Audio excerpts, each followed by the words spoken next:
আসসালামু আলাইকুম সবাইকে।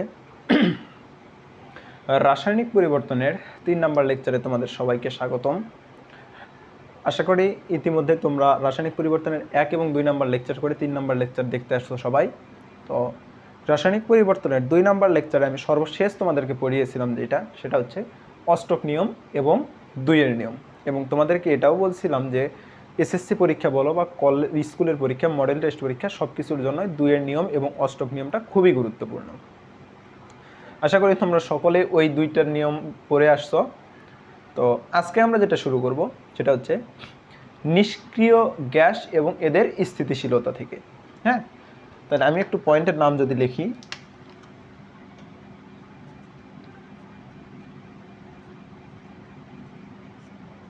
নিষ্ক্রিয় গ্যাস ও এদের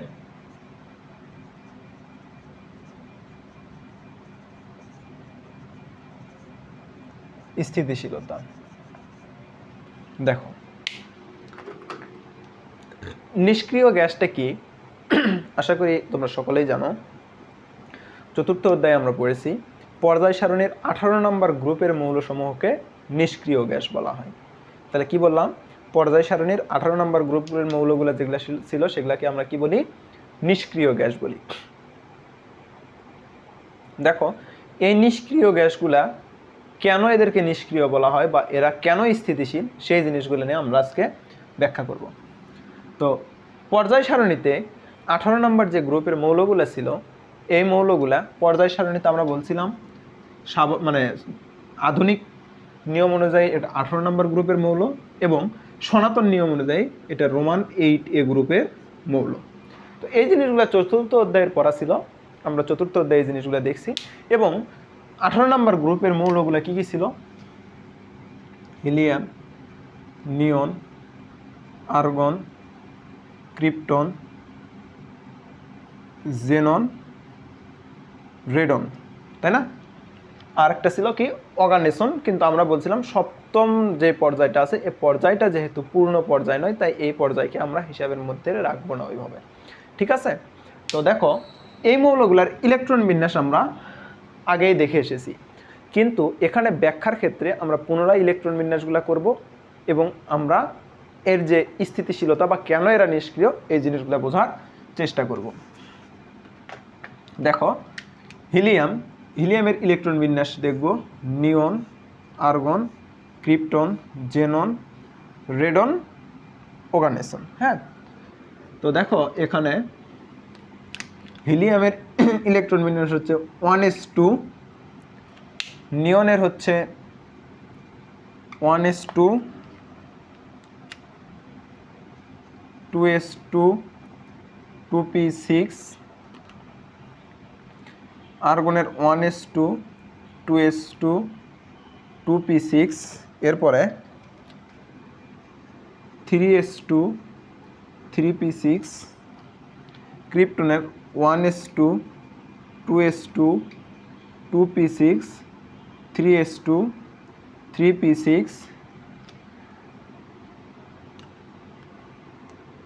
এরপরে 3d10, 3ডির পরে কি আছে, 4s2, 4p6, 6। জেননের ক্ষেত্রে কি, 1s2, 2s2, 2p6, 3s2, 3p6, 3d10, 4s2, 4p6, 4d10, 4f14, এরপরে কি আছে, 5s2, 5p6। আলাদা কালি দিয়ে দেখানোর কারণ আছে, আমি বলতেছি। হচ্ছে ক্রিপ্টন, জেনন, রেডন। রেডনের কি দেখো, আচ্ছা রেডনের সংজ্ঞা RN নাকি RD, আমাকে একটু দেখতে দাও, আমি একটু দেখে নেই। RN, ঠিক আছে। তাহলে রেডনের ক্ষেত্রে কী হবে দেখো, 1s2, 2s2, 2p6, 3s2, 3p6, 3d10, 4s2, 4p6, 4d10, 4f14, 5s2, 5p6, 5d10, 5f14। এরপরে কি, এরপরে 6s2, 6p6 লেখা কি দেখা যাচ্ছে? আচ্ছা, 6p6 যেহেতু দেখা যাচ্ছে না, তাহলে আমি এই পার্টটাকে 5f থেকে একটু নিচে লিখে দেই। তাহলে কি 5f14, এরপরে কি 6s2 আর 6p কত 6p6, ঠিক আছে। তাহলে দেখো আমরা জানি কি যে সকল মৌলই তার সর্বশেষ কক্ষপথে যে কোনোভাবে 8টা ইলেকট্রন বিশিষ্ট কক্ষপথ গঠন করতে চাই। এটা কি আমরা অষ্টকের নিয়মে দেখছি।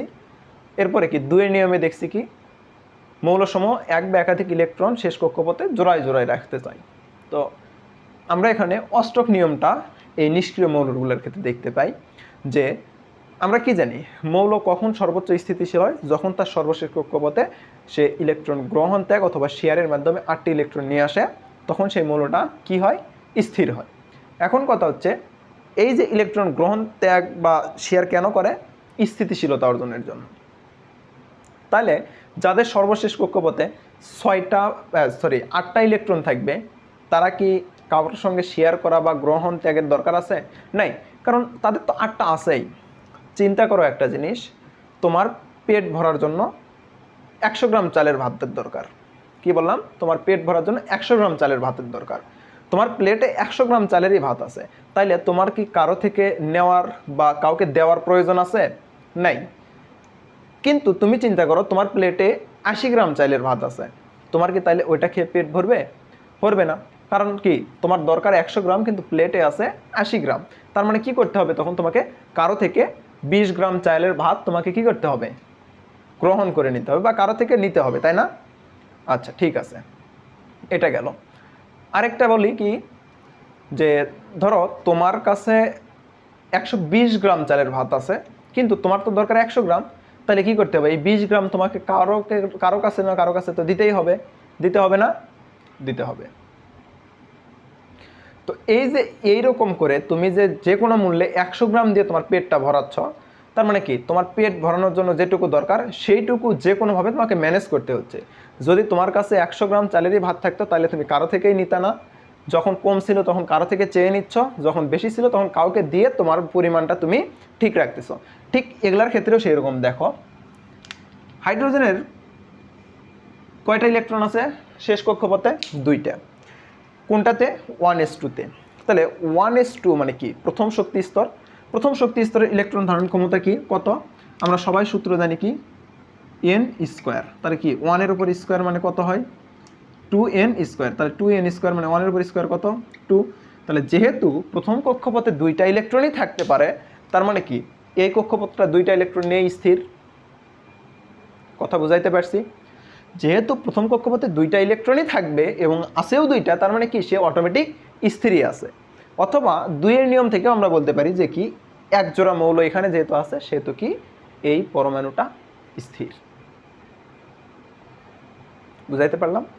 কিন্তু আমরা এখানে 2-এর নিয়ম না বলে প্রথম কক্ষপথে আমরা বলবো যে যেহেতু তার 2টা ইলেকট্রনই থাকে এবং 2টাই আছে, সেই জন্য সেটা কি স্থির। নিয়নের ক্ষেত্রে দেখো, নিয়নের ক্ষেত্রে তার সর্বশেষ কক্ষপথে কয়টা আছে? 8টা ইলেকট্রন আছে। আমরা কি বললাম, স্থির থাকার শর্ত কি, সর্বশেষ কক্ষপথে তাকে যে কোনো মূল্যে 8টা ইলেকট্রন নিয়ে আসতে হবে। তাহলে নিয়নের কয়টা আছে? 8টা। তাইলে কি তার 8টা দরকার 8টি, আছেও 8টি। তাহলে তোমাকে কি বললাম, তোমার 100 গ্রাম চালের ভাত দরকার, তোমার প্লেটেও 100 গ্রাম চালের ভাত আছে। তুমি কি কারোর সঙ্গে শেয়ার করা বা কারো থেকে নেওয়া, কাউকে দেওয়ার ধারবা না। তোমার কাছে যেটুকু প্রয়োজন সেইটুকুই আছে, তুমি নিজেই 100, তাই না? তাহলে দেখো তো এর 8টা দরকার, 8টাই আছে, তাহলে কি স্থিতিশীল হবে না? হবে। এরপরে দেখো তো আর্গনের ক্ষেত্রে কয়টা আছে? 8টা। তার মানে কি এও স্থিতিশীল। জেননের ক্ষেত্রে কয়টা আছে? না, আর্গনের পরে ক্রিপ্টনের ক্ষেত্রে কয়টা আছে? 8টা। দরকার কয়টা? 8টা। তার মানে এও কি স্থিতিশীল। জেননের ক্ষেত্রে কয়টা আছে? 8টা। দরকার কয়টা? 8টা। তার মানে 8টা দরকার, যেহেতু 8টাই আছে তাহলে জেননটাও কি স্থিতিশীল। ক্রিপ্টনের ক্ষেত্রে দেখো দরকার কয়টা? 8টা। আছে কয়টা? 8টা। তাহলে সবারই এই নিষ্ক্রিয় গ্যাসগুলোর ক্ষেত্রে আমরা দেখতেছি সবারই শেষ কক্ষপথে কি আছে? 8টা করে ইলেকট্রনই আছে। আর আমি যেহেতু বললাম বা বিজ্ঞানীরা যেহেতু বলছেন যে স্থিতিশীলতার জন্য যে কোনো মৌলের শেষ কক্ষপথে ইফ এনিহাউ 8টা ইলেকট্রনের দরকার, এদের যেহেতু কোনো কিছু ছাড়াই নিজেরই 8টা ইলেকট্রন আছে, তার মানে এগুলো কি কারো ধারবে না। যেহেতু 8টাই আছে তার মানে এগুলো সবগুলাই কি নিষ্ক্রিয়। সবগুলাই কি বললাম? নিষ্ক্রিয় না, সবগুলাই স্থিতিশীল। তাহলে 18 নম্বর গ্রুপের মৌলগুলো কেন স্থিতিশীল সেই জিনিসটা বুঝলাম। এখন আসো এদেরকে নিষ্ক্রিয় কেন বলা হচ্ছে সেই জিনিসটা একটু ব্যাখ্যা করি। নিষ্ক্রিয় মানে কি? মানে কারো সঙ্গে তার কোনো, কারো উপর কেউ নির্ভর করে না। মানে নিষ্ক্রিয় বলতে এরকম বোঝায় যে তোমার কাছে যখন 100 গ্রামের চালেরই ভাত ছিল, তোমার পেটেরও দরকার 100 গ্রাম চালের ভাত, তার মানে তুমি কারো উপর ডিপেন্ডেবল না। তুমি কি করতেছ? নিজেই নিজেরটা ম্যানেজ করেছ এবং তোমার কাছে যেটুকু প্রয়োজন সেটুকুই আছে। মানে কারো থেকে নিয়েও তোমাকে পেট ভরানো লাগবে না এবং কাউকে দিয়েও তোমার পরিমাণ কমে নিয়ে তোমাকে খাওয়া লাগবে না। মানে কি কারো জন্য তোমাকে অপেক্ষা করতে হচ্ছে না। তাহলে তুমি যেহেতু কারোর জন্য অপেক্ষা করতেছো না, তার মানে কি তুমি নিজেই স্বাবলম্বী না। এই যে নিজেই যে তুমি স্বাবলম্বী, তার মানে কি তুমি নিজে একটা নিষ্ক্রিয় ব্যক্তি। এই যে গ্যাসের ক্ষেত্রে সেগুলাকে বলা হয় নিষ্ক্রিয়, বা মৌলর ক্ষেত্রে সেগুলাকে বলা হয় নিষ্ক্রিয়। কেন নিষ্ক্রিয়? দেখো এদের সর্বশেষ কক্ষপথে 8টা ইলেকট্রন থাকায় এরা কারোর সঙ্গে কোনো বন্ধনে অংশগ্রহণ করে না। কি বললাম? কারোর সঙ্গে কোনো বন্ধনে অংশগ্রহণ করে না। এদের শেষ কক্ষপথে যেহেতু 8টা ইলেকট্রনই আছে, তার মানে এদের কারোর সঙ্গে ইলেকট্রন শেয়ার, গ্রহণ বা ত্যাগ করারও প্রয়োজন হয় না। আর যেহেতু এদের ইলেকট্রন শেয়ার, গ্রহণ, ত্যাগ করার প্রয়োজন হয় না, ফলে এরা বন্ধনে অংশগ্রহণ করে না। আর এই কারণেই এদেরকে নিষ্ক্রিয় মৌল বলা হয়। বুঝাইতে পারছি কথাটা? তাহলে আবারও বলি, কি বললাম? 18 নম্বর গ্রুপের মৌলগুলোর শেষ কক্ষপথে 8টি করে ইলেকট্রন থাকে এবং কোনো মৌলের শেষ কক্ষপথে যদি 8টি ইলেকট্রন থাকে তাহলে সেই মৌলকে আমরা স্থিতিশীল মৌল বলি। তাহলে 18 নম্বর গ্রুপের মৌলসমূহের শেষ কক্ষপথে যেহেতু 8টা ইলেকট্রন আছে, তার মানে এই মৌলগুলো কি স্থিতিশীল। স্থিতিশীলতার ব্যাখ্যা আমি দিলাম। এরপরে আসি নিষ্ক্রিয় মৌল। কেন এদেরকে নিষ্ক্রিয় বলা হয়? এদের সর্বশেষ কক্ষপথে 8টি ইলেকট্রন থাকায় এরা কারোর সঙ্গে ইলেকট্রন ভাগাভাগি করে না বা শেয়ার করে না, ইলেকট্রন কাউকে দান করে না, কারো থেকে গ্রহণও করে না। আর যেহেতু এরা ইলেকট্রন দান, গ্রহণ বা শেয়ার করে না, ফলে এরা কোনো বন্ধনে অংশগ্রহণ করে না। আর বন্ধনে অংশগ্রহণ করে না বলে এদেরকে আমরা নিষ্ক্রিয় মৌল বলে থাকি। এটাই হচ্ছে নিষ্ক্রিয় গ্যাস ও তাদের স্থিতিশীলতার ব্যাখ্যা। আশা করি জিনিসটা তোমাদেরকে বুঝাইতে পারছি। যারা বোঝনি তারা পুনরায় শুরু থেকে ভিডিওটা আরেকবার দেখো, আশা করি বুঝতে পারবা। তো দেখো নিষ্ক্রিয় গ্যাসের স্থিতিশীলতার ব্যাখ্যাটা আমরা দেখলাম। এরপরে কি দেখব? এরপরে আমরা যাব হচ্ছে রাসায়নিক বন্ধনে। অধ্যায়টার নাম যেহেতু রাসায়নিক বন্ধন, আমরা ধীরে ধীরে রাসায়নিক বন্ধনের দিকে আগাবো। তাহলে পরের টপিকটা কি বললাম? রাসায়নিক বন্ধন। হ্যাঁ,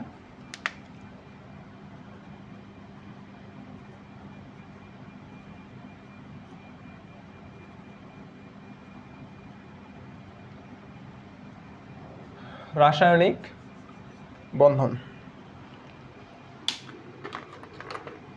রাসায়নিক বন্ধনটা জিনিস মানে কি জিনিস সেটা আমি তোমাদেরকে আগে ব্যাখ্যা দিছি অধ্যায়ের শুরুতে। রাসায়নিক বন্ধনটা হচ্ছে অণু বা যৌগ গঠনকালে একাধিক পরমাণুসমূহ পরস্পরের সাথে যে আকর্ষণের মাধ্যমে যুক্ত থাকে তাকে আমরা কি বলি? রাসায়নিক বন্ধন বলি, তাই না? তাহলে এই সংজ্ঞাটাকে আমি যদি আরেকবার একটু সুন্দর করে বলি তাহলে কি হবে? অণু বা যৌগ গঠনকালে এক বা একাধিক পরমাণু, এক বা না দুই বা ততোধিক পরমাণু পরস্পরের সাথে যে আকর্ষণের মাধ্যমে যুক্ত থাকে তাকে আমরা কি বলি? রাসায়নিক বন্ধন। বুঝাইতে পারছি? তাহলে রাসায়নিক বন্ধন কি এবং কেন গঠিত হয় বন্ধন সেই জিনিসটা আমাদেরকে জানতে হবে। তাহলে রাসায়নিক বন্ধন জিনিসটা কি সেটা আমরা বললাম। এখন বন্ধনটা কেন গঠিত হয়?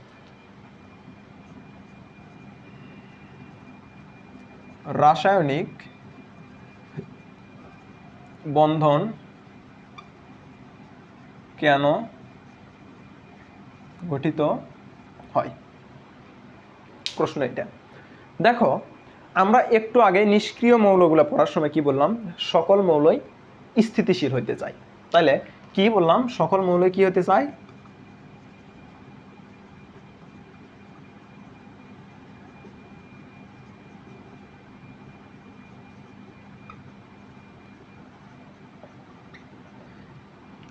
সকল মৌলই স্থিতিশীল হতে চায়। আর স্থিতিশীল হওয়ার জন্য শর্ত কি ছিল? এই স্থিতিশীল হওয়ার শর্ত ছিল শেষ কক্ষপথে 8টি ইলেকট্রন। কি? শেষ কক্ষপথে 8টি ইলেকট্রন লাগবে।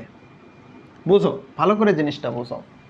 তাহলে কি বললাম? রাসায়নিক বন্ধন কেন গঠিত হয়? এর কারণ হলো স্থিতিশীল হওয়ার জন্য। তাহলে স্থিতিশীল হওয়ার শর্তটা কি ছিল? শেষ কক্ষপথে 8টি ইলেকট্রন লাগবে। এখন যদি আমি তোমাদেরকে একটা উদাহরণ দেই, আমি সচরাচর সোডিয়াম দিই, কারণ সোডিয়ামটা খুব পরিচিত মৌল, সবারই মনে থাকে। 11 1s2 2s2 2p6 3s1। এর শেষ কক্ষপথ কি? 3s। 3s এ কি 8টা ইলেকট্রন আছে? নাই। কয়টি আছে? একটি আছে, মানে 8টি নাই। যেহেতু 8টি নাই, সে কি স্থিতিশীল হবে? হবে না। কিন্তু সোডিয়াম কি স্থিতিশীল হইতে যাবে না? চাইবে, কারণ আমরা কি বললাম? 118টি মৌলই স্থিতিশীল হইতে চায়। তাহলে সোডিয়াম যেহেতু শেষ কক্ষপথে 8টি ইলেকট্রন নেই, কিন্তু তারপরেও সে যেহেতু স্থিতিশীল হইতে চায়, তাহলে কি তার শেষ কক্ষপথে 8টি ইলেকট্রন নিয়ে আসতে হবে। এখন সে কিভাবে নিয়ে আসবে?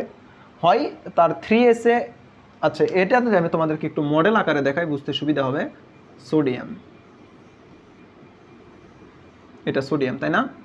প্রথম কক্ষপথে 2টা ইলেকট্রন, দ্বিতীয় কক্ষপথে 8টা ইলেকট্রন, শেষ কক্ষপথে 1টা ইলেকট্রন। তাহলে এই সোডিয়াম যদি তার শেষ কক্ষপথটা 8 ইলেকট্রন বিশিষ্ট করতে চায়, তাহলে তার হাতে অপশন 2টা। কি বললাম? তার হাতে অপশন 2টা। এক, এই যে শেষ কক্ষপথে 8টা পূরণ করতে তার 7টা ইলেকট্রন দরকার, তাহলে তাকে এই যে এই কক্ষপথে 7টা ইলেকট্রন নিতে হবে, অথবা এই যে ইলেকট্রনটা আছে এই ইলেকট্রনটাকে, একটা ইলেকট্রনটাকে তাকে বের করে দিতে হবে। তাইলে এখন তোমরা বলো, 7 জন মানুষের সঙ্গে তোমার যুদ্ধ করা সহজ না 1 জন মানুষের সঙ্গে? অবশ্যই 1 জন মানুষের সঙ্গে। তাইলে সোডিয়াম করবে কি? এই 1 জন মানুষকেই সে সরে দিবে, মানে একটা ইলেকট্রনকেই সে বের করে দিবে। কি বললাম? সোডিয়াম এই একটা ইলেকট্রনকেই সে কী করবে? বের করে দিবে। বের করে দিয়ে কি করবে? সে এই একটা ইলেকট্রনকে যদি বের করে দেয়, তাহলে তার কি এই কক্ষপথে কোনো ইলেকট্রন থাকতেছে? থাকতেছে না। যেহেতু কক্ষপথে ইলেকট্রন নাই, তার মানে সেই কক্ষপথেরও কোনো দাম নাই। এই জিনিসগুলো তোমাদেরকে আমি আগেই বুঝাইছি। তাহলে দেখো তো, সোডিয়াম যেহেতু একটা ইলেকট্রন ছেড়ে দিল, তাহলে এখন তার শেষ কক্ষপথ কয় ইলেকট্রন বিশিষ্ট হলো? 8 ইলেকট্রন বিশিষ্ট হলো। যেহেতু 8 ইলেকট্রন বিশিষ্ট হলো, তার মানে এটা কি এখন স্থিতিশীল হইল। ঠিক আছে? তাহলে এই যে 8 ইলেকট্রন বিশিষ্ট হইল, মানে 7 ইলেকট্রন, মানে একটা ইলেকট্রন ত্যাগ করে 8 ইলেকট্রন বিশিষ্ট হলো, এই ইলেকট্রনটা কি প্রকৃতিতেই ঘুরে বেড়াবে? কথা হচ্ছে প্রকৃতিতেই ঘুরে বেড়াবে না। তাহলে এই ইলেকট্রনটা যাবে কই? দেখো এখানে যদি আমি বলি ক্লোরিন,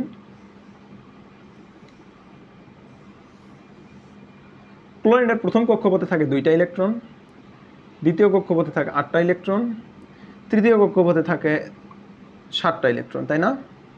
তাহলে 2 2 এ 4 আর 1 এ 7। সোডিয়ামের ক্ষেত্রে আমি তোমাদেরকে যদি এই জিনিসটা একটু আরেকবার দাগায় দেখাই, শেষ কক্ষপথটা যদি একটু দাগাই দেই, তাহলে এখানে একটা ইলেকট্রন। বললাম কি সোডিয়ামে একটা ইলেকট্রন কি করবে?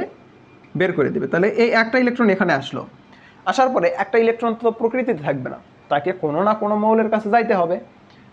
আমরা কাছাকাছি একটা মৌল পাইলাম, কি? ক্লোরিন। কি পাইলাম? ক্লোরিন। বা আমরা ক্লোরিনকেই দেখি, ক্লোরিনকে দেই, উদাহরণ দেই। ক্লোরিনের শেষ কক্ষপথে কয়টা ইলেকট্রন আছে? 7টা ইলেকট্রন আছে। দেখো 1 3 5 7, এই যে 7টা ইলেকট্রন আছে, তাহলে ক্লোরিনও তো স্থিতিশীল হইতে চায়, তাই না? অবশ্যই ক্লোরিনও স্থিতিশীল হইতে চায়। এই যে ক্লোরিনটা স্থিতিশীল হইতে চাচ্ছে, তো এ তো 7টা ইলেকট্রন নিয়ে স্থিতিশীল হইতে পারবে না। একে স্থিতিশীল হওয়ার জন্য কী করতে হবে, শেষ কক্ষপথে ইফ এনি হাউ 7টা ইলেকট্রন লাগবে। তখন সে কী করবে, এই যে 7টা ইলেকট্রনকে হয় ত্যাগ করবে, না হলে একটাকে গ্রহণ করবে। এখন তোমাদের কাছে আমার কথা হচ্ছে, 7টা ইলেকট্রন ত্যাগ করা সহজ নাকি একটা গ্রহণ করা সহজ?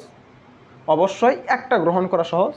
তখন ক্লোরিনটা কী করবে, এই সোডিয়ামের ত্যাগকৃত একটা ইলেকট্রন সে গ্রহণ করে নেবে। কি বললাম, সোডিয়ামের ত্যাগকৃত ইলেকট্রন সে গ্রহণ করবে। তাহলে সোডিয়াম যদি ইলেকট্রনটা ত্যাগ করে, তার শেষ কক্ষপথে কোনো ইলেকট্রন নাই, মানে কি এর কক্ষপথটা কি হলো, ভ্যানিশ হয়ে গেল। তার মানে এর যে এখন লাস্ট যে কক্ষপথটা থাকলো, সেই কক্ষপথটা কি হলো, 8 ইলেকট্রন বিশিষ্ট হলো। এবং ক্লোরিন একটা গ্রহণ করলো, মানে কি তার শেষ কক্ষপথটা কয় ইলেকট্রন বিশিষ্ট হলো, 8 ইলেকট্রন বিশিষ্ট হলো। তাইলে এই দুইটা মিলে কি করলো, সোডিয়াম এবং ক্লোরিন রাসায়নিক বন্ধনের মাধ্যমে যুক্ত হয়ে পরস্পরের শেষ কক্ষপথ কী করলো, 8 ইলেকট্রন বিশিষ্ট করে স্থিতিশীল অর্জন করলো। এই একটা কারণেই রাসায়নিক বন্ধন গঠিত হয়। সেটা কি, সর্বশেষ কক্ষপথ 8 ইলেকট্রন বিশিষ্ট করে স্থিতিশীলতা অর্জন করার জন্য।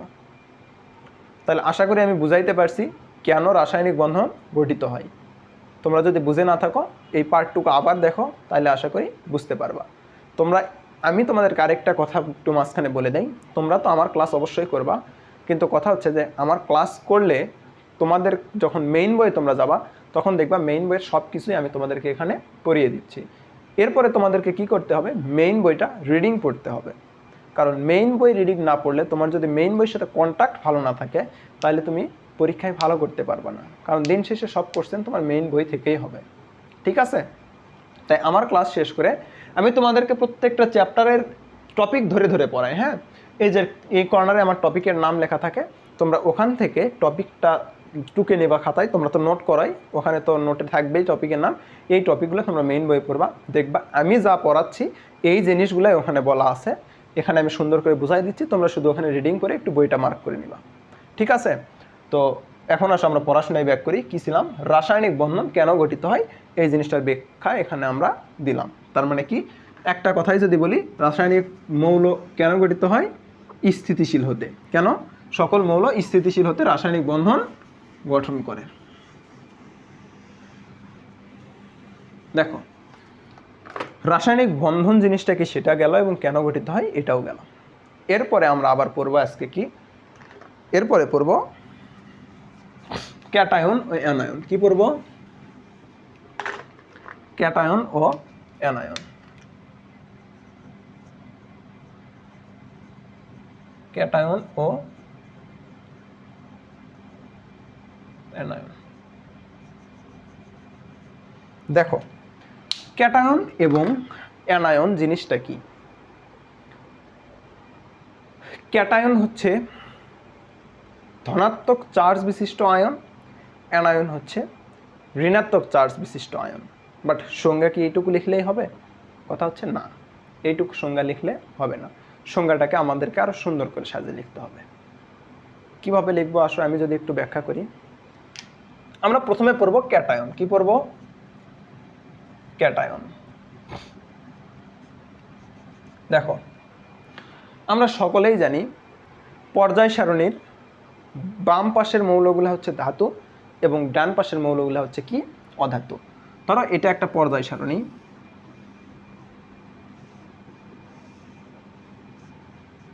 এটা একটা কি, পর্যায় সারণী। হ্যাঁ, এই যে পর্যায় সারণী, এই পর্যায় সারণীর এটা হচ্ছে বাম পাশ, এটা হচ্ছে ডান পাশ। এই যে বাম পাশের যে মৌলগুলো থাকে, এই যে বাম পাশের যে মৌলগুলো থাকে, এগুলাকে বলা হয় ধাতু। কি বলা হয়, ধাতু। চতুর্থ অধ্যায়ে জিনিসগুলো আমি অনেক সুন্দরভাবে আলোচনা করছি, বিশ্লেষণ করে আরো। এবং এই পাশের যে মৌলগুলো থাকে, এগুলাকে বলা হয় অধাতু। কি বলা হয়, অধাতু। তাহলে তোমাদের প্রশ্ন আসতে পারে মাঝখানের মৌলগুলোকে কি বলা হয়। আসলে মাঝখানে ধাতু অধাতু সবই থাকে। এই জিনিসগুলো আমরা চতুর্থ অধ্যায়ে আলোচনা করছি, এখানে এটা আলোচনার বিষয় নয়, তাই এখানে এটা নিয়ে আমি কথা বাড়াবো না। তাহলে পর্যায় সারণীর বাম পাশের মৌলগুলা ধাতু এবং ডান পাশের মৌলগুলা অধাতু। ঠিক আছে? তো আমরা যেহেতু পড়তেছি ক্যাটায়ন, আর ক্যাটায়নটা হচ্ছে মেইনলি ধাতু থেকে হয়। কই থেকে হয়, ধাতু থেকে হয়। তো তোমরা সবাই এটা জানো যে পর্যায় সারণীর বাম পাশের মৌলগুলার সর্বশেষ কক্ষপথে একটা, দুইটা বা তিনটা ইলেকট্রন থাকে। কি বললাম? বাম পাশের মৌলগুলা বা ধাতুগুলার, এই ধাতুগুলার মৌল মানে সর্বশেষ কক্ষপথে কয়টি ইলেকট্রন থাকে? একটি, দুইটি বা তিনটি ইলেকট্রন থাকে। তো দেখো, এই মৌলগুলাকে স্থির হওয়ার জন্য, কি বললাম, মৌলগুলাকে স্থির হওয়ার জন্য তার সর্বশেষ কক্ষপথে তাহলে আরও কয়টি ইলেকট্রন দরকার? যদি একটি থাকে তাহলে 8টি দরকার, 7টি দরকার, কারণ সর্বশেষ কক্ষপথে 8টি ইলেকট্রন দরকার। একটি থাকলে 7টি, দুইটি থাকলে 6টি, তিনটি থাকলে 5টি। তাহলে দেখো, একটার ক্ষেত্রে 7টা, দুইটার ক্ষেত্রে 6টা, তিনটার ক্ষেত্রে 5টা। এখানে একটা জিনিস দেখো, যদি 7, 6, 5 হয় তাহলে তুমি বলো 7টা গ্রহণ করা সহজ না একটা ত্যাগ করা সহজ? অবশ্যই একটা ত্যাগ করা সহজ। 6টা গ্রহণ করা সহজ না দুইটা ত্যাগ করা সহজ? অবশ্যই দুইটা ত্যাগ করা সহজ। ঠিক সেমভাবে 5টা এবং 3টার মধ্যে 3টা ত্যাগ করা সহজ। তো ধাতুসমূহ কি করে দেখো, এই যে ধাতুসমূহ বা ধাতব মৌলসমূহ, তাদের সর্বশেষ কক্ষপথের এক বা একাধিক ইলেকট্রন, দেখো তো এক বা একাধিক না, কারণ 1, 2, 3 এরকমই তো হয়। তাহলে ধাতুসমূহ কি করে, যেমন সোডিয়াম যদি বলি, এটা আমি একটু মুছে দেই, তোমাদেরকে এই পার্টটা তো বুঝাইতে পারলাম।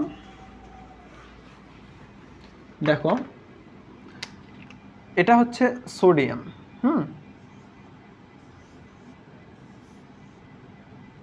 সর্বশেষ কক্ষপথে কয়টা ইলেকট্রন থাকে? একটা ইলেকট্রন থাকে।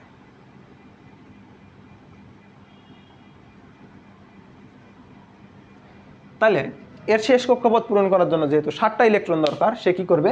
7টা ইলেকট্রন না নিয়ে একটা ইলেকট্রনকে ছেড়ে দিবে। তাহলে কি করবে?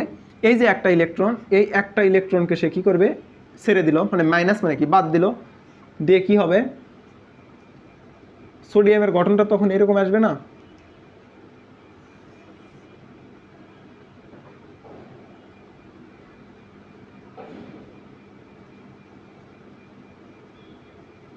এরকমই তো আসবে, তাই না? এরকম আসবে। কিন্তু কথা হচ্ছে, আমরা তৃতীয় অধ্যায়ে শিখছিলাম যে কোনো মৌলের নিউক্লিয়াস এবং এটা হচ্ছে কক্ষপথ, নিউক্লিয়াসে যে কয়টা প্রোটন থাকে, কক্ষপথে সে কয়টা কি থাকে? ইলেকট্রন থাকে। তাহলে সোডিয়ামের প্রোটন সংখ্যা 11, তাহলে ইলেকট্রন সংখ্যাও কত? 11। আর প্রোটন এবং ইলেকট্রনের চার্জ কি ছিল? বিপরীতধর্মী, যার কারণে মানে টোটাল এটার চার্জ, পরমাণুর চার্জ কি থাকতো? নিরপেক্ষ বা শূন্য থাকতো। কিন্তু দেখো তো, এখানে আমরা কি করছি? ইলেকট্রন একটা বের করে দিছি, মানে কি একটা ইলেকট্রন কমে গেছে না? তার মানে প্রোটন হয়েছে 10টা, প্লাস চার্জ হয়েছে 10টা, মাইনাস 11টা, প্লাস চার্জ হয়েছে 11টা, মাইনাস চার্জ হয়েছে 10টা। তাহলে কোন চার্জের সংখ্যা বেশি? প্লাস চার্জের সংখ্যা বেশি। বোঝো ভালো করে, 11টা প্লাস চার্জ, 10টা মাইনাস চার্জ, তাহলে কোন চার্জের সংখ্যা বেশি? প্লাস চার্জের সংখ্যা বেশি। এই যে এখানে প্লাস চার্জের সংখ্যা বেশি হলো, তার মানে কি ওভারঅল এই পুরা যৌগটাই কি, মানে পরমাণুটাই কি হলো? পজিটিভ চার্জ বিশিষ্ট হলো না? কারণ কি ওভারঅল এটার পুরাটারে কি পজিটিভ চার্জ বেড়ে গেল। আর এই যে পজিটিভ চার্জ বেড়ে গেল, এই কারণে একে বলা হয় ক্যাটায়ন। কি বলা হয়? ক্যাটায়ন। বুঝাইতে পারছি? আর এই পজিটিভ চার্জটা কোথায় দিতে হবে? এর উপরে এভাবে দিতে হবে। ঠিক আছে, এখন কথা হচ্ছে, দেখো যে ইলেকট্রনটা ছেড়ে দিছে, সেই ইলেকট্রনটাকে আমি এপাশে মাইনাস আকারে লিখছি। মনে রাখবা, ইলেকট্রনকে আমরা কখনো মাইনাস আকারে লিখবো না। এই পাশে যদি মাইনাস থাকে, এই পাশে গেলে সেটা কি হবে? প্লাস হবে। তাহলে প্লাস ইলেকট্রন, বা আমি যে সিম্বল দিয়ে দেখালাম ওই সিম্বল দিয়ে দেখাই, তাহলে কি হলো? ইলেকট্রনটা আমরা সবসময় কি করব? প্লাস আকারে দেখাবো। তোমরা আগে দেখবা মনে মনে, এই পাশে যেহেতু মাইনাস আছে, তাহলে ওই পাশে গেলে কি হবে? প্লাস হবে। কারণ দেখো, এখানে 10টা ইলেকট্রন আর একটা দিলে 11টা হয়, মানে কি এরকম মডেলটা আসে। আমরা ইলেকট্রন সবসময় প্লাস আকারে লিখবো, কখনোই মাইনাস আকারে লিখবো না। অনেক জায়গায় দেখবা অনেক কিছুই মাইনাস দিয়ে লেখা আছে, কিন্তু ওইটা ভুল, সর্বদাই প্লাস দিয়ে লিখবা। তাহলে ক্যাটায়নের সংজ্ঞাটা যদি আমি বলি, দেখো তো কি হবে? কোনো ধাতব মৌল তার সর্বশেষ কক্ষপথের এক বা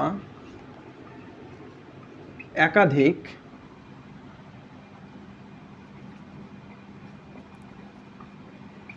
ইলেকট্রন ত্যাগ করে পজিটিভ বা ধনাত্মক চার্জ বিশিষ্ট আয়নে পরিণত হয়। এই ধনাত্মক চার্জ বিশিষ্ট আয়নকে ক্যাটায়ন বলা হয়। তাহলে কি বললাম, কোনো ধাতব মৌল তার সর্বশেষ কক্ষপথের এক বা একাধিক ইলেকট্রন ত্যাগ করে পজিটিভ, এটা কিন্তু হ্যাঁ, পজিটিভ বা ধনাত্মক চার্জ বিশিষ্ট আয়নে পরিণত হয়, আর এই ধনাত্মক চার্জ বিশিষ্ট আয়নকে ক্যাটায়ন বলা হয়। তাহলে এখানে সোডিয়াম একটা কি ক্যাটায়ন। ঠিকভাবে আমি যদি তোমাদেরকে আরেকটা উদাহরণ দেখাই, সেটা কি দেখো, লিথিয়াম কি দেখাচ্ছি, লিথিয়াম। লিথিয়ামের প্রথম কক্ষপথে কয়টা থাকে, দুইটা, আর দ্বিতীয় কক্ষপথে কয়টা থাকে, একটা থাকে। তাহলে এর ক্ষেত্রেও সেম কথা, এর সর্বশেষ কক্ষপথে কয়টা ইলেকট্রন দরকার, সর্বশেষ কক্ষপথে হয় 60টা ইলেকট্রন দরকার অষ্টক পূরণের জন্য, অথবা এই একটাকে তাকে বের করে দিতে হবে। লিথিয়ামটা কি করবে দেখো, তার এই একটা ইলেকট্রনকে সে ছেড়ে দিবে। তাহলে সেই একটা ইলেকট্রনকে সে এখানে ছেড়ে দিল, দিলে তাহলে কি লিথিয়ামের শুধু এই দুইটা ইলেকট্রন থাকলো, তাই তো থাকলো, তাই না? দেখো মেইনলি কথা কি, এই একটা ইলেকট্রনকে যদি সে ছেড়ে দেয় তাহলে কি এখানে এটা আসবে না, কিন্তু আমি কি বললাম ইলেকট্রন আমরা মাইনাস আকারে লিখবো না, প্লাস আকারে লিখবো। আর এ পাশে তো প্লাস লেখা যাবে না, এই পাশে যেহেতু মাইনাস হচ্ছে ওই পাশে গেলে কি হবে, প্লাস হবে। তাহলে প্লাস সেই ইলেকট্রনটা দিলাম। কিন্তু আমরা তো পরীক্ষার খাতা এইভাবে দিয়ে লিখতে পারবো না, তখন আমরা কি করব, lithium lithium plus plus electron, এই যে আমরা যে চিত্রটা দাগাইছি এই চিত্রটাকে আমরা এইভাবে লিখে দেব। এখন দেখো কেন লিথিয়ামের, এখানে লিথিয়ামের ইলেকট্রন যেহেতু তিনটা, তার মানে প্রোটনও কয়টা আছে, তিনটা। এই পাশে দেখো তো আমরা শুধু ইলেকট্রনটাকেই বের করছি, কি করছি, শুধু ইলেকট্রনকে বের করছি, প্রোটনকে কি বের করছি, প্রোটনকে বের করিনি। মানে এর কি প্রোটন তিনটাই আছে বাট ইলেকট্রন দুইটা, যেহেতু প্রোটন তিনটাই আছে এবং ইলেকট্রন দুইটা হয়েছে, তার মানে কি প্রোটন বেশি আছে, আর প্রোটনের চার্জ যেহেতু পজিটিভ, তাই ওভারঅল সেই পরমাণু বা মৌলটাও কি হবে, পজিটিভ চার্জের হবে। তাহলে লিথিয়ামের ক্ষেত্রে কি বললাম, লিথিয়াম থেকে লিথিয়াম প্লাসে পরিণত হয়েছে। এইভাবে যদি আমি তোমাদেরকে আরো কিছু উদাহরণ দেখাই, দেখো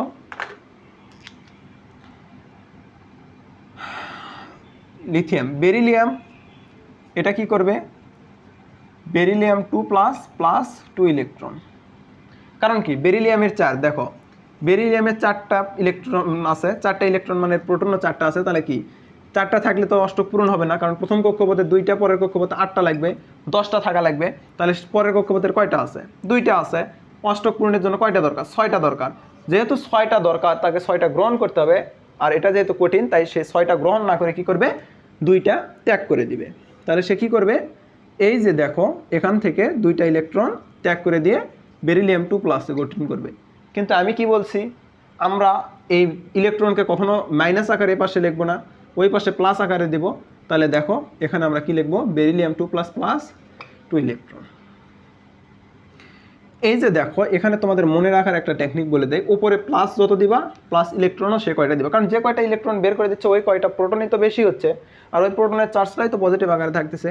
তাহলে আবার দেখো সোডিয়াম, সোডিয়াম কি করবে, একটা ইলেকট্রন ত্যাগ করে সোডিয়াম প্লাসে হবে, যেহেতু ত্যাগ করতেছে তাই এ পাশের মাইনাসটা আমরা ও পাশে নিয়ে গিয়ে প্লাস করলাম। আবার যদি বলি ম্যাগনেসিয়াম, ম্যাগনেসিয়ামের ক্ষেত্রে দেখো কি হবে, Mg2 প্লাস প্লাস 2 ইলেকট্রন। এখন কথা হচ্ছে এর শেষ কক্ষপথে 8টা নিয়ে আসতে হবে, আছে যেহেতু 2টা তাই 2টা ত্যাগ করে সে 8টাতে চলে আসবে। অ্যালুমিনিয়াম যদি বলি, অ্যালুমিনিয়ামের 13, শেষ কক্ষপথে 8টা নিয়ে আসতে 5টা দরকার, সো সে 5টা না নিয়ে এসে 3টা ত্যাগ করবে, করে কি হবে, অ্যালুমিনিয়াম 3 প্লাস প্লাস 3 ইলেকট্রন। এই যে জিনিসগুলো পাইলাম এগুলা প্রত্যেকটাই কি তাহলে ক্যাটায়ন, কারণ কি এগুলো সব ধনাত্মক চার্জ বিশিষ্ট। আশা করি ক্যাটায়ন জিনিসটা তোমাদেরকে বুঝাইতে পারছি। এখন দেখো এখানে আরেকটু কথা বলি, তাহলে আমরা যে ইলেকট্রনগুলোকে বের করে দিচ্ছি, এই ইলেকট্রনগুলো কেন বের করে দিতে পারতেছি, দেখো এটা একটা পরমাণুর মডেল। চতুর্থ অধ্যায়ে আমরা দেখেছি যে একই মৌলের একই পর্যায়ের বাম থেকে ডানে গেলে ধীরে ধীরে আকার কি হয়, হ্রাস পায় বা মৌলের আকারটা ছোট হয়ে আসে। আর যখনই ছোট হয়ে আসবে তখন ইলেকট্রনের সাথে নিউক্লিয়াসের আকর্ষণটা কি বাড়বে না? অবশ্যই বাড়বে। আর যখন আকার বড় থাকবে তখন কি ইলেকট্রনের সাথে নিউক্লিয়াসের আকর্ষণটা কেমন হবে? কম হবে। আর এই যে আকর্ষণটা কম হওয়ার কারণে কি বললাম, এই আকর্ষণটা কম হওয়ার কারণে এদের কম শক্তি দিয়ে আমরা বের করে দিতে পারি। কি বললাম, এদেরকে কম শক্তি প্রয়োগ করে বের করে দিতে পারি। আয়নিক শক্তির মান এদের কম, এদের যে বন্ধনটা আছে এই বন্ধনে আয়নিক শক্তির মান কম হয়, যার কারণে আমরা কি করতে পারি, এখান থেকে সহজেই আমরা একটা ইলেকট্রনকে কম শক্তি প্রয়োগ করে বের করে দিতে পারি, যার কারণে এরা কি করে, সহজেই ইলেকট্রনটাকে ছেড়ে দেয়। এরপরে আসো দেখো, এটা তো আমাদের ক্যাটায়ন গেল, এরপরে কিসে আসবো আমরা, অ্যানায়নে আসবো।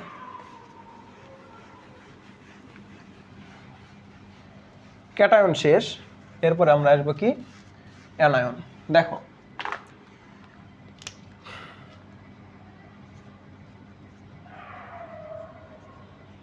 কি বলতেছি, অ্যানায়ন। অ্যানায়ন জিনিসটা কি দেখো, এটা কি ছিল আমাদের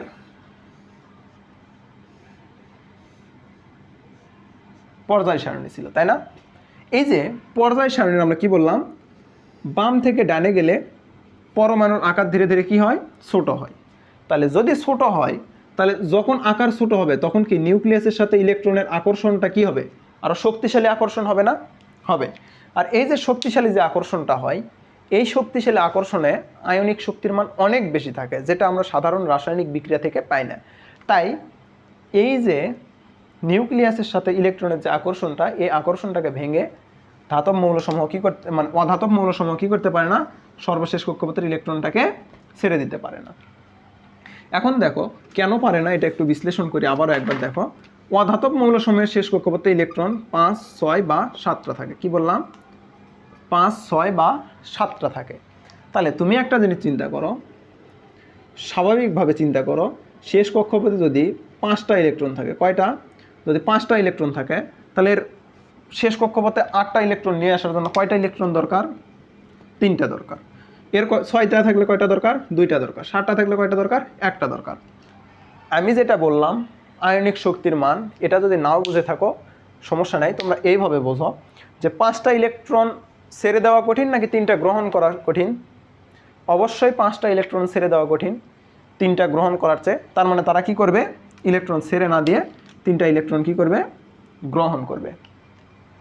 তাহলে তুমি একটা জিনিস চিন্তা করো, যদি 3টা ইলেকট্রন গ্রহণ করে, আমরা যদি ক্লোরিনের ক্ষেত্রেই চিন্তা করি, ক্লোরিন, হ্যাঁ, ক্লোরিনের শেষ কক্ষপথে কয়টা ইলেকট্রন থাকে, আমি তোমাদেরকে মডেলের মাধ্যমে যদি একটু দেখাই, কয়টা থাকে, 7টা থাকে, তাই না?